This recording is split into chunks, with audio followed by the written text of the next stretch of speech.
যেটা বলছিলাম যে একটু পরে আমি একটা কথা বলবো আপনাদের। আমি গতদিন আপনাদেরকে ড্রেস কোড নিয়ে কথা বলেছিলাম, রাইট?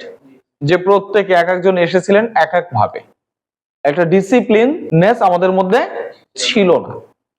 কিন্তু আমি আপনাদেরকে সেই দিন ড্রেস কোডের উপকারিতা বলেছিলাম, রাইট? যে ড্রেস কোড মেনটেন করলে আমাদের জন্য কি কি সুবিধা এবং কেন আপনারা ড্রেস কোডটা মেনটেন করবেন।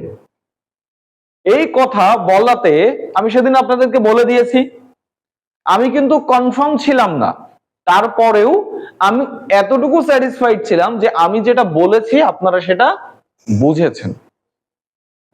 এবং আজকে এখন যখন আপনারা অফিসে এসেছেন এবং আমি এখন আপনাদেরকে যেমনটা দেখতে পাচ্ছি, তাতে এখন বলেন তো কি ঘটনা হয়েছে?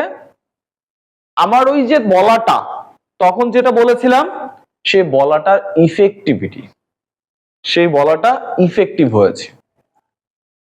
কারণ এটা দিয়ে কি বুঝতে পারছি যে আমরা যখন কথাগুলো বলবো তখন সেই কথাগুলো গুছিয়ে বলবো এবং সেই কথাগুলো প্রপারলি বুঝিয়ে বলবো, যেন কাস্টমার সহজে জিনিসটা বুঝতে পারে এবং তার পারপাসটা সলভ করতে পারে।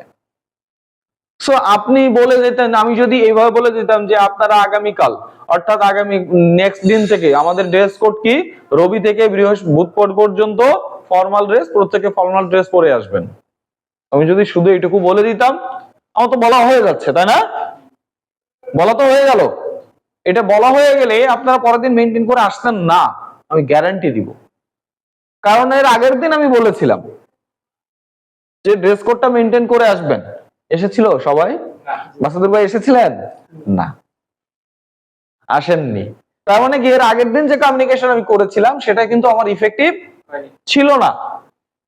কিন্তু গতদিন আমি যখন কমিউনিকেশনটা করলাম ওই ড্রেস কোড নিয়ে, প্রথমে বললাম এটা মেনটেন করতে হবে এবং কেন মেনটেন করতে হবে সেই জিনিসটা বুঝিয়ে দেওয়ার পর পর আপনারা দেখেন এখন মেনটেন করে এসেছেন এবং আপনাদেরকে এখন প্রফেশনালিজম মেনটেন করার যে বিষয়টা, নিজেদেরকে ওই জিনিসটা কিন্তু এখন ফিল হচ্ছে।